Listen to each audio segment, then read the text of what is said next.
So now we'd like to start Module 2. I hope you guys are prepared. Our Module 2 is going to be starting on the right track. Okay? In this business, again, see, I keep talking about this business and other businesses because you will find in life that what's successful for one endeavor also proves to be a successful technique or frame of mind or work ethic for another endeavor. In fact, studies have shown that in production, in manufacturing, or in the corporate world, if you take somebody who excels in one department, let's say in accounting, and you take him and put him in marketing, most likely he will also excel in that department, okay? Because the same frame of mind, the same heart, the same work ethic that made him excel there will make him excel in another department. So I keep referring to this business and other businesses because really it's true. What you're going to learn in this business hopefully will also propel you into be a better person in the other aspects of your life. Okay, so when we say starting on the right track, we're talking about building the right foundation that will determine how effective a leader you will become and consequently how large an organization you will build. Okay. Bottom line, ultimately, all of us here would like to have large global organizations. Huge reaction from the crowd. We all want to have global organizations, right? Isn't that what we want? I mean, I have been in the background, so to speak, when it comes to e-commerce and you know, the computer, you know, I used to call these things rats. I didn't know, you know, all I know is this little rodent that my child uses for his computer. So I never really understood, okay, I never really understood what e-commerce meant on a global scale. Okay, and I tell this story a lot because I remember Muhammad Isa coming into the office before and, you know, on the e-commerce and the net, once we go on the web, and I'm like, yeah. See, because me, I know how to network only one way, one-on-one. I know how to build an organization only one way, one-on-one. Sit down, train your group, you know, have home meetings, etc., etc. And I used to be like, yeah, right. And then pretty soon, I find out that because of e-commerce, Mr. Isa now has a huge line growing in Sweden. Not only did he open up Sweden, but it's now, you know, growing. He used to come to my office and say, Joe, look, from Alabama. Joe, look, from Sweden. Joe, look, from Switzerland. Joe, and I'm like, wow. You know, and he proved me wrong in this thing. You can build this if you do it right on e-commerce, okay? But, again, you also have to build a large organization through your leaders, okay? So anyway, that's one thing that I'd like to really focus on tonight in this module is how to build a large global organization. Okay, of course, we don't want our organization to be just in our neighborhood. Okay, it starts that way. It starts with your friends, your relatives, your office mates. But if you do it right, you will see that your organization will go into countries where you may probably never even have been. Okay, so that's what I'm talking about when I say that the foundation will determine how effective a leader you will become. Okay, for your organization, because every organization needs a leader. Okay, so we're going to talk about foundation building. Okay, before you do anything, you should talk about your foundation. Many times I have people coming to the office saying, oh, Joe, you know, I want to go to this country and that. Oh, I know, you know, this. And I'm like, wait, you know, have you had any training in this business? Would you know how to make a presentation when you go to that? No, you're supposed to go there with me. Wait. You know, like Kuna so efficiently pointed out, I can't be in 100 places all at once, although I probably have enough flesh to go around in 100 places, but I'm working on it. Okay, so we're going to talk about foundation building, okay? And for me, in this business, the best foundation, okay, the best foundation in this business is you. You have to start here, inside, with yourself. You have to realize that you are going to be the cornerstone of your organization. The first thing that you have to do, like I was saying earlier, is get educated. Okay? Learn everything you can about the industry. Okay? Like I said, it's been a long, colorful, profitable, world-changing industry that we're in. Okay, it's something that has changed people's lives, made them independent. It espouses free enterprise. Okay, it's something that has changed the face of this earth. Okay, you have to know about the company. Okay, I don't want to go into that. We went into it in our other module. Everything you can about the company, about GoldQuest. Stay abreast of all the current events. Okay, get hold of all the quests. You know how we have this newsletter that we come out with. Okay, if you don't have it available with you, you can download it on the from the web. Okay, from our web page. Everything's going to be there. Okay, so stay abreast with everything that's happening. Okay, then also the plan. You should always know everything. Okay, about the plan. Not just how much money it can generate if you do this. Okay, but what is binary? What is this plan that we follow? What advantages does it have over stair-step, over unilevel type of plans, over hybrid, over matrix? There are many, many different kinds of plans, okay? And the more you know about the different kinds of plans, the more you will understand, the more you will appreciate the strengths of the binary plan. That's why all over the world, okay, I don't have too much time to go into the net, but every now and then I get emails, okay, from people, oh, you should see this new company, blah, blah, blah. Oh, you should, all the new companies that I've seen over the last 5, 6, I haven't seen one with any other plan other than binary. Okay, it's all binary. Okay, now, as you go out, you will realize that binary didn't always have a good history. Okay, and I'd like to explain that. One of the things you're going to have to learn if you want to do this business properly is learn how to handle objections, correct? How many had objections when they first started doing this business? Did you join right away? And it was the ability of the person presenting the business to you, or persons, okay, it was their ability to answer objections, right, that made you ultimately decide to say, hey, this is a serious business. This is something I can do. Okay? Now, many, many times you will have people objecting regarding binary. Okay? The reason that binary had some bad associations, okay, because, oh, it's illegal, oh, companies with binary never last, okay, oh, of course, the same people that are saying this, okay, don't say, yeah, the companies that use stair-step plans, many, many companies also close, many companies also, you know, in other words, it's not just the binary. Now, the reason, okay, in my opinion, that the binary had a bad, quote-unquote, name in the market, okay, and glad to say it's changing now, okay, because of the success of other companies like GoldQuest that are using the binary plan. In my opinion, the reason that they had a bad name, and I'm sharing this with you so you can answer objections later on with regards to the plan that GoldQuest has chosen, is that binary is very powerful, it's very strong. Okay? Now that's one reason why binary had a bad name. Okay, but again, I would like to point out, there are also many other companies that have cheated the public, that have used other plans. It's not just binary, it's just that now, since binary is so fast, okay. Now, another thing that I noticed, I do a lot of reading, as much time that I have reading on the industry. Many, many books on direct selling, you know, multi-level marketing, referral, and all that. So I started looking and skimming through them, and many of them, you know, how to choose the right company, how to choose the right program, the differences between this program and that program. And I found out that many of these books didn't even have binary. They didn't even have binary in their on their list, so to speak. Okay, because it's so new. Okay, binary is so new. Now, the legitimate companies that wanted to use binary, I know of at least 4. Okay, legitimate companies, I mean, you know, people with, companies with people behind them that, you know, wanted to do honest business, that wanted to grow their businesses. But since the binary plan was so new to them, that they came up with a system that was not, that, you know, that didn't work, basically. Some paid out too much, okay, some, you know, just some, most of them didn't work. And many companies closed because of that, okay.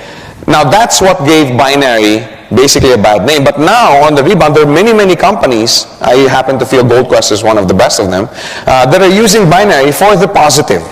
Okay, in fact, if you notice, all the new companies now are binary because of the success and the integrity of companies like GoldQuest that carry on business in a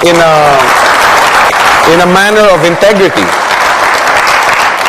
So see, it helps to know these things. Of course, I'm just, explaining the difference between binary and other plans, and, why binary came to be this way and why it had this kind of name. But it helps to know these things. Okay, it helps. Because let me tell you, there's nothing more demotivating than having a leader who knows nothing about the business.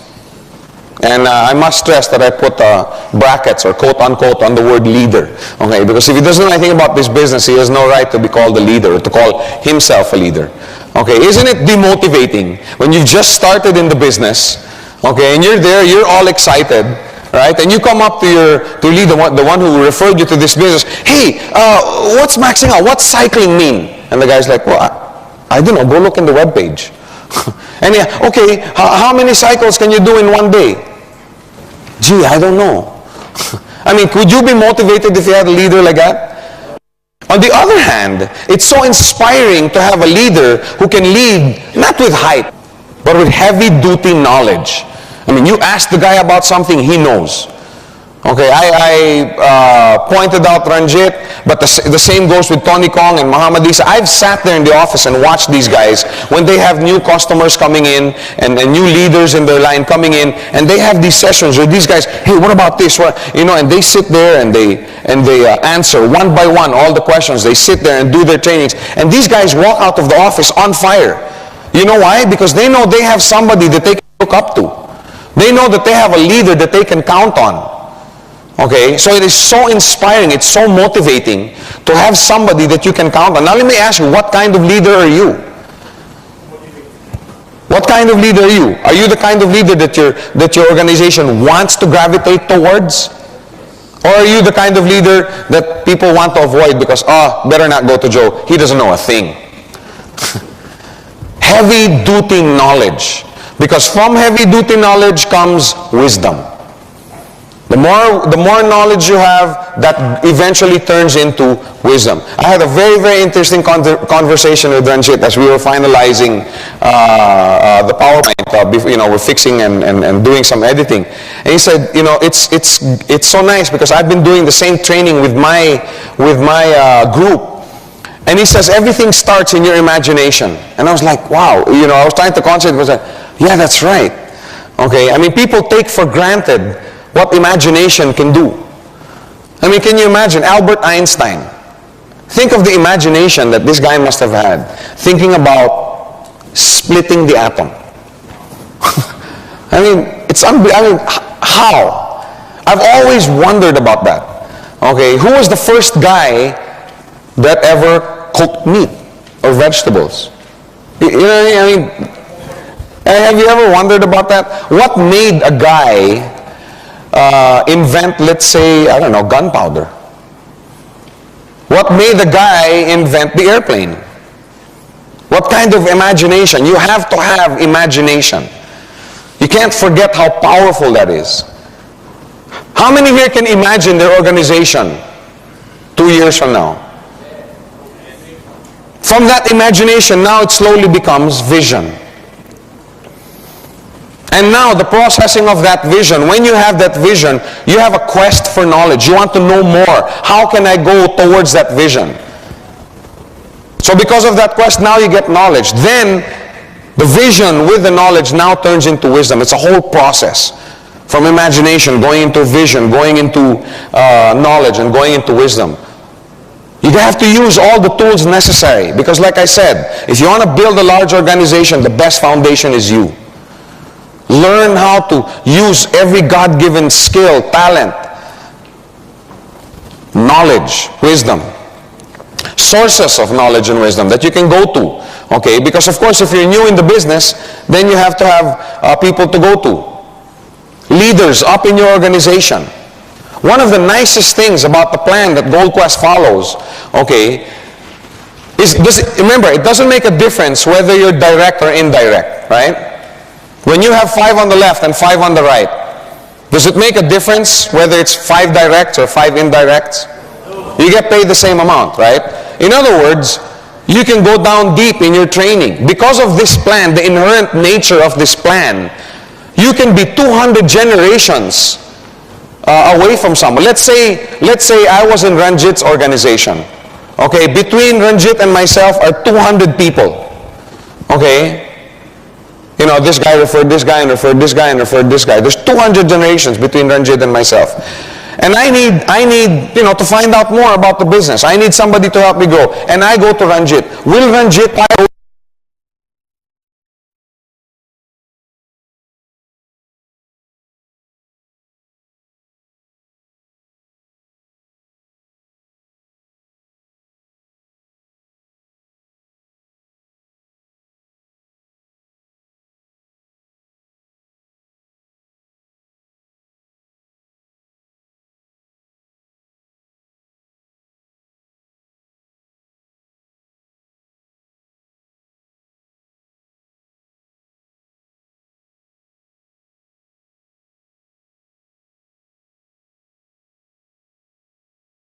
close the door on me? No. Why? Because when he helps me build my organization, it's still under his organization also. So I'm saying you have access to many leaders up in your organization. Don't think that your leader is only the guy who referred you into the business. Because his leader will help you out in this business. Because he also benefits. So spend time with these people. Let them know, I'm open for training. I'm open for impartation from you. Okay? Another source of wisdom and knowledge is leaders down in your organization. I've heard it so many times. Oh, you're in my organization. I'm a leader. You learn from me. Let's not go on an ego trip about this. There are many people. When I was a customer, there were many people in my organization, below me in my organization. I mean, this whole training program is a result of my fellowshipping and my time spent with these people. There's so much wisdom and knowledge and experience that came out, not just from people above me, not from leaders above me, but also from people below me. You have many people under you that are leaders. There's ways that you can hook up with them. Establish teamworks. Okay, one of these days, Mr. Rink is going to come and do a seminar like this on strategies, how to build teams. I'd love to do it right now, but I don't have my famous whiteboard. Now I have the laptop. But there's ways that you can build teams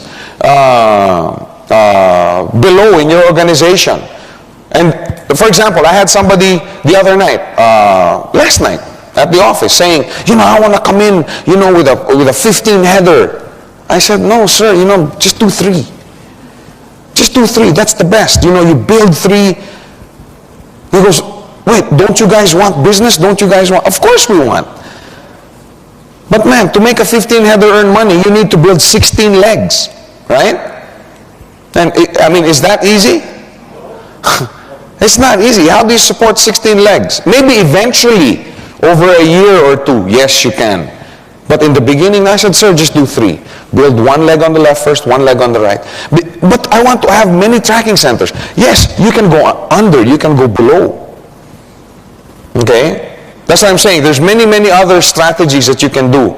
But there's a lot of teamwork. There's a lot of knowledge and wisdom that you can pick up below in your organization. Company materials, periodicals, you know, the Quest, the web page, you know, all these things. There's a lot of stuff that you can pick up on from the company. Tapes, audiovisual, audio tapes. When I first started in this business, of course that was 10 years and 80 pounds ago. When I first started this business, you know, in Manila, we're famous for our traffic. Okay, I know some of you will say kidnapping, but before that, we were famous for our traffic. Okay, and I used to spend a lot of time in the car. You know, I would sit there and do training in the car. I would listen to tapes in the car. I would spend 1 or 2 hours. Hey, that's training time. I would sit and go with somebody below me and say, come on, let's do training in your group. While we're in the car, we sit there, we talk, we train. Use your time. Okay, but and don't limit your wisdom with the material that we come up with. Okay, because there's a whole wealth of material out there. Like I said, what works in one business is going to work in another business. Excellency in one will also make you shine in another. Okay, so don't limit yourself to me or Patrick or VJ or Mr. Rink or Mr. Bismarck. We learned from somebody else.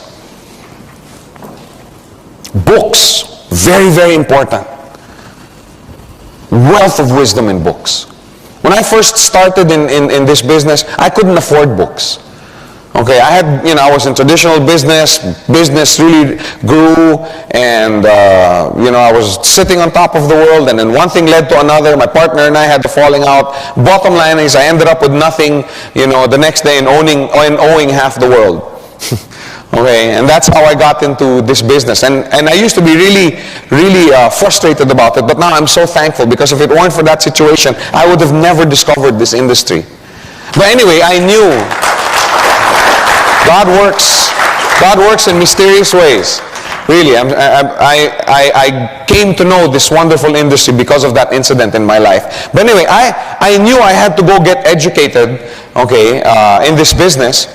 So I would go out to what's the equivalent of your MPH? We call it National Bookstore in the Philippines. I would go there and start reading books. Okay, I couldn't afford to buy them.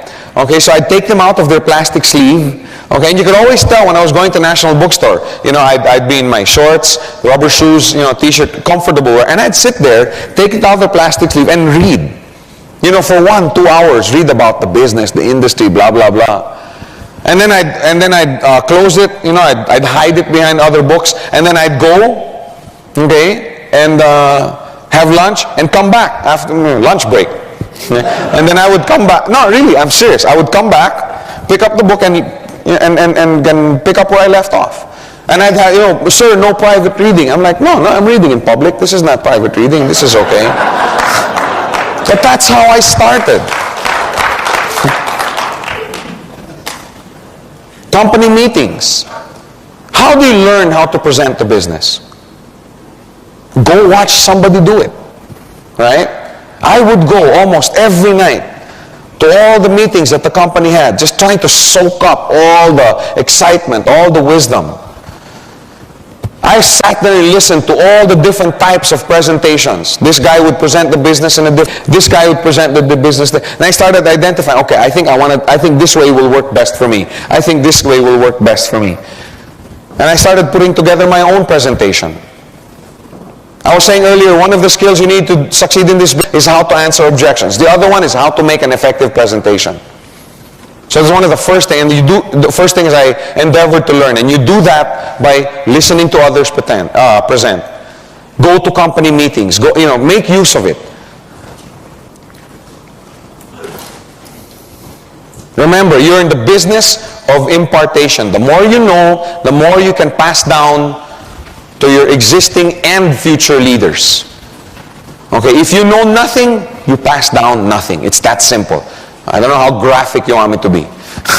Okay, if you go on a Xerox machine and out on the out plate or on the out tray, you want to see a full sheet of paper, what do you put up on top of the photographic plate?